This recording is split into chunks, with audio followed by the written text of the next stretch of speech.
ചിറയിൽ tipper ലോറികളും motor വാഹന വകുപ്പിന്റെ വാഹനങ്ങളുടെ ഫിറ്റ്നസ് പരിശോധനയ്ക്കെത്തുന്ന വാഹനങ്ങളും സ്കൂൾ കുട്ടികൾക്കും കാൽനട യാത്രക്കാർക്കും പ്രയാസം സൃഷ്ടിക്കുന്നതായി പരാതി. പ്രശ്നം പരിഹരിക്കുന്നതിന് നടപടി വേണമെന്ന് ചിറയിൽ GMUP സ്കൂളിൽ ചേർന്ന യോഗം അധികൃതരോട് ആവശ്യപ്പെട്ടു. ചിറയിൽ ചുങ്കത്ത് സ്കൂളിന്റെ പരിസരത്തുള്ള റോഡുകളിൽ വാഹനങ്ങൾ കുതിച്ചു പായുന്ന സ്ഥിതിയിലായിട്ടുണ്ട്. കോറികളിൽ നിന്നും വരുന്ന വലിയ ലോറികൾ സ്കൂൾ ആരംഭ സമയത്തും വിടുന്ന സമയത്തും ലക്കും ലഗാനുമില്ലാതെ ഓടിക്കൊണ്ടിരിക്കുകയാണ്. മാത്രമല്ല, ക്രോസ് റോഡ് അടച്ചത് കാരണം മുഴുവൻ വാഹനങ്ങളും ചിറയിൽ വഴിയാണ് കടന്നു പോകുന്നത്.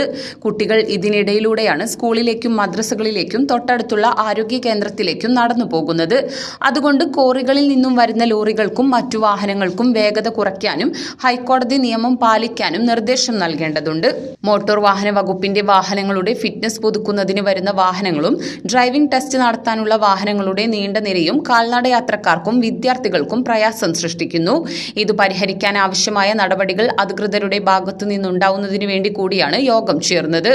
ഈ വിഷയത്തിൽ ചർച്ച നടത്താനും അധികാരികളെ കൊണ്ട് തീരുമാനമെടുപ്പിക്കാനും രക്ഷിതാക്കളുടെയും PTA ഭാരവാഹികളുടെയും മദ്രസ കമ്മിറ്റി ഭാരവാഹികളുടെയും നാട്ടുകാരുടെയും പ്രദേശത്തെ രാഷ്ട്രീയ പാർട്ടി പ്രതിനിധികളുടെയും ക്ലബ് ഭാരവാഹികളുടെയും സംയുക്ത യോഗമാണ് ചിറയിൽ GMUP സ്കൂളിൽ ചേർന്നത്.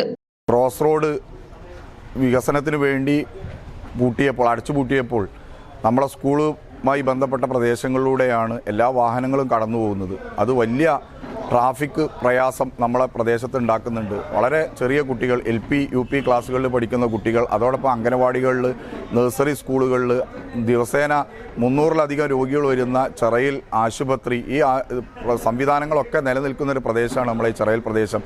ഇവിടെ ഈ ട്രാഫിക് ബാഹുല്യം മൂലം അതോടൊപ്പം RTOയുടെ ഗ്രൗണ്ടും ഇവിടെയാണ് പ്രവർത്തിക്കുന്നത്. അതുകൊണ്ട് വലിയ പ്രയാസം ഈ പ്രദേശത്തുണ്ട്. പ്രശ്നം പരിഹരിക്കുന്നതിന് അധികൃതരുടെ അടിയന്തര ശ്രദ്ധ വേണമെന്ന് യോഗം ആവശ്യപ്പെട്ടു.